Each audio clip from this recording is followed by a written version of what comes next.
जय श्री कृष्ण दोस्तों, पिछले अंक में मैंने आपसे लग्न से लेकर सप्तम भाव तक की यात्रा बताई कि लग्नेश का इन भावों से संबंध होने पर क्या फल देता है।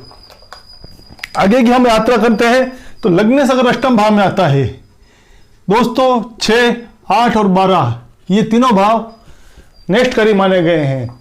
लग्नेश का जब भी यहां से संबंध होता है तो जीवन दुखदायी बना देता है, संघर्षपूर्ण बना देता है। छठे भाव में जाने पर रोग, शत्रु, कोर्ट कचहरी, ऋण, कर्जा, इस तरह की समस्या को सामना करना पड़ता है। दोस्तों, अष्टम भाव होता है खड्डा, मृत्यु का भाव माना गया है। मृत्यु यहां से देखी जाती है कि मृत्यु किस तरह की होगी जातक की, ये अष्टम भाव से देखा जाता है। गुप्त रहस्यों का भाव माना गया है, गुप्त विद्याओं का भाव माना गया है, गुप्त धन का माना गया है। तो जब भी लग्न या लग्नेश का अष्टम भाव से संबंध बनता है तो व्यक्ति की ऐसे भाव में, ऐसे विषयों में अत्यधिक रुचि होती है। तो लग्नेश अगर अष्टम भाव में जाता है तो लग्न को बल देना अत्यधिक आवश्यक है, क्योंकि अगर यहां जाएगा तो जीवन में व्यक्ति इस तरह की गलती करता है बार बार जो उसके लिए नुकसानदायक होती हैं। सही निर्णय नहीं ले पाता है, बार बार जीवन में गलतियां करता है, क्योंकि खड्डा है। आदमी कभी ऊपर नहीं आ पाता, उस खड्डे में वो दबा रहता है।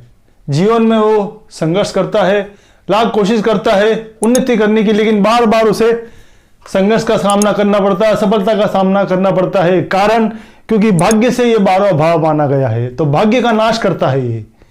लग्नेश का जब भी अष्टम भाव से संबंध बनता है तो वो भाग्य से 12वां हो जाता है, और जब भी भाग्य से 12वां भाव पर लग्नेश का संबंध हो जाता है तो वो भाग्य का नाश कर देता है, और भाग्य का नाश होने के कारण व्यक्ति जीवन में संघर्ष ही करता रहता है, उसका किस्मत उसको साथ नहीं दे पाती है। और इसमें से अगर भाग्य से भी अगर पीछे आ जाता है तो जीवन उसका संघर्षपूर्ण निकलता है, गरीबी में ही निकलता है। तो ये होता है गुप्त रहस्यों का। गुप्त रहस्य में ऐसे व्यक्तियों की अत्यधिक रुचि होती है, लेकिन यहां पर कुछ प्लस पॉइंट भी हैं। व्यक्ति की छठी इंद्रियां भी यहीं से देखी जाती है, और उसके अंदर जो शक्तियां हैं, गुप्त शक्तियां हैं, वो भी यहीं से जागृत होती हैं। गुप्त विद्याओं का भी यही भाव माना गया है, तंत्र मंत्र का भी यही भाव माना गया है। तो अगर व्यक्ति अपनी छठी इंद्रिय को स्वतः जागृत कर लेता है तो जीवन में बहुत कुछ वो पा सकता है। तो ये छठा भाव, अष्टम भाव नेष्टकारी माना गया है। लग्नेश का अष्टम भाव में आना जीवन में संघर्ष दे देता है। लग्न को बल ऐसी स्थिति में दे देना चाहिए। फिर हम बात करें नवम भाव की, तो ये होता है भाग्य भाव।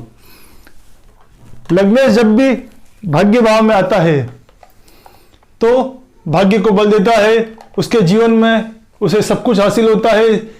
यह भाव पिता का भी माना गया है। माता का परिवार ये ननिहाल होता है, और यह भाव पिता का होता है। तो अगर भाग्य का लग्नेश भाग्य भाव में आता है तो उसे पिता का सुख मिलता है। यह भाव गुरु का भी होता है, धर्म का भी होता है, क्योंकि धर्म का दूसरा त्रिकोण यही है। पंचम भाव पिछली बार मैंने बताया, पंचम भाव पहला त्रिकोण और ये भाग्य का दूसरा त्रिकोण माना गया है।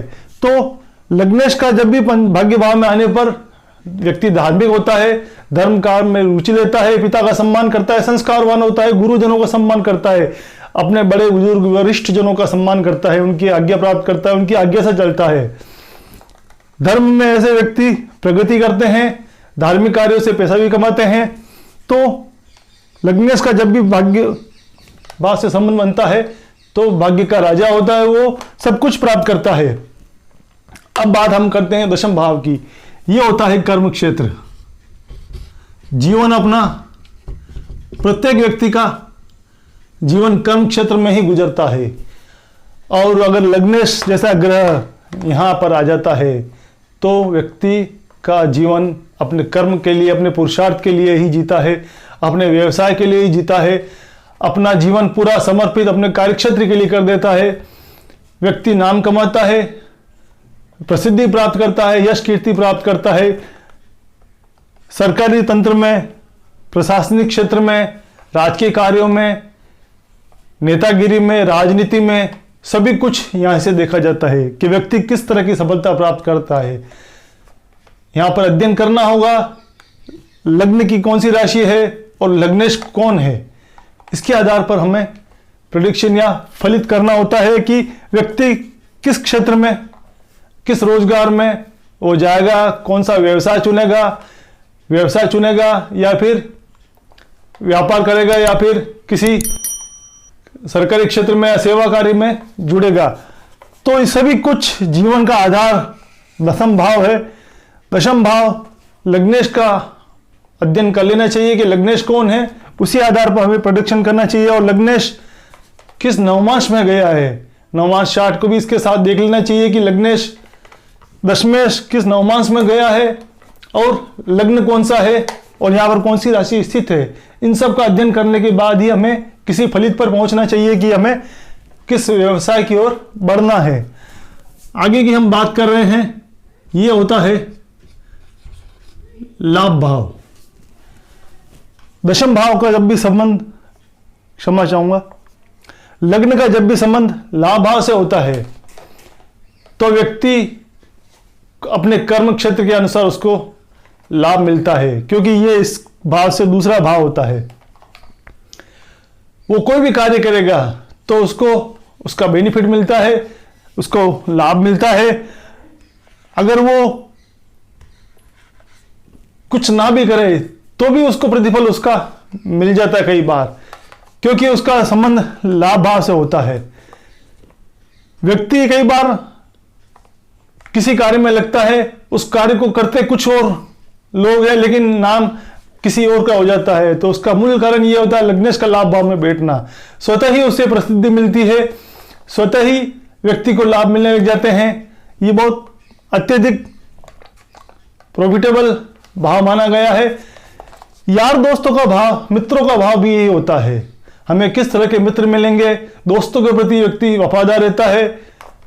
लग्नेश का लाभ भाव में जाने पर व्यक्ति हमेशा अपने दोस्तों के लिए अपनी जान दे देता है, वो हमेशा उनके लिए समर्पित रहता है, यारी दोस्ती में अपना जीवन निकालता है।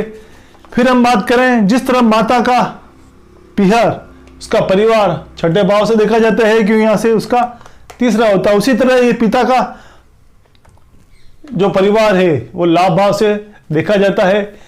ससुराल भी यहीं से देखा जाता है। तो पिता के परिवार में किस तरह का सुख मिलेगा यह भी हम यहां से जान सकते हैं कि यहां पर हमें पिता के परिवार में किस तरह का लाभ मिलने वाला है या सुख मिलने वाला है। पिता का परिवार हमारे साथ कैसा सपोर्टेबल रहेगा ये हम यहां से देख पाते हैं। और व्यक्ति जीवन में कितना धन कमाएगा, कितना लाभ कमाएगा, यह भी इसी भाव से देखा जाता है। फिर हम बाहर अंतिम यात्रा करते हैं 12वें भाव की। यह भाव होता है व्यय का, खर्चे का। अगर लग्नेश 12वें भाव में चला जाता है तो व्यक्ति अपनी आमदनी खर्चा करना ज़्यादा पसंद करता है। उसका शौक होता है शॉपिंग करना, खरीदारी करना। अधिकतर महिलाओं की कुंडली में लग्नेश का 12वें भाव में देखा गया है कि लग्नेश अधिकतर ऐसी महिलाओं के 12वें भाव में होता है या चंद्रमा 12वें भाव में इनके होता है। तो व्यक्ति हमेशा खर्चा करना, शॉपिंग करना पसंद करता है। ये विदेश यात्रा का भाव है। अगर लग्नेश 12वें भाव में जाता है तो घुमंतु प्रवृत्ति का होता है, विदेश यात्रा तक करता है, उसको घूमने का शौक होता है, अपने घर निवास स्थान से वो दूर रहता है, जन्म क्षेत्र से वो दूर रहता है। खर्चे में अपना जीवन, शौक मौज में उसका जीवन धन खर्च करता है। अधिकतर ऐशो आराम की चीजें खरीदना, पैसा आते ही वो ऐशो आराम की चीजें खरीदना पसंद करता है। तो दोस्तों आज हमने बात की 12 क्षेत्रों की, 12 भावों की, कि लग्नेश का 12 भावों में भ्रमण होने पर और बैठने पर लग्नेश अगर 12वें भाव में बैठा है या धन भाव में बैठा है, किसी भी भाव में बैठा है तो क्या फल देगा और किस तरह की वो फलित करता है। एक बात मैं यहां पर स्पष्ट करता चलूं, कोई भी फलित करने से पहले हमें अध्ययन कर लेना चाहिए कि लग्नेश कौन है। अगर वो शुभ ग्रह है तो शुभ फल देगा, और अशुभ ग्रह है भले ही वो लग्नेश है लेकिन लग्न को बल दे देता है वो, लेकिन जिस भाव में बैठता है उस भाव को वो नाश कर देता है। ग्रह का स्वभाव परिचित कर लेना चाहिए कि ग्रह का स्वभाव किस तरह का है। शनि जैसा ग्रह कई बार जहाँ बैठता है उसे शुभ फल दे देता है, लेकिन उसकी दृष्टियाँ खराब होती हैं, उसकी दृष्टि उसे नुकसानदायक बना देती हैं। तो हमें ये सब फलित करने से पहले ग्रहों का स्वभाव और उनकी दृष्टियों का अध्ययन कर लेना चाहिए, उसके बाद ही हमें फलित की ओर बढ़ना चाहिए। दोस्तों, ज्योतिष एक गहरा समुद्र शास्त्र है, गहरा सागर है। इसमें सबसे प्रमुख होती है देखने वाले की दृष्टि, कि वो किस दृष्टि से देखता है और कैसे वो इन भावों को पकड़ लेता है, उसी के अनुसार फलित करना चाहिए। तीर में तुक्का लगाना नहीं चाहिए ज्योतिष में। तो दोस्तों, हमारे साथ इसी तरह आप बने रहिएगा, एक नए विषय के साथ आपके साथ पुनः प्रस्तुत होंगे। वीडियो अगर पसंद आए तो लाइक जरूर कीजिएगा, सब्सक्राइब कीजिएगा। जय श्री कृष्ण।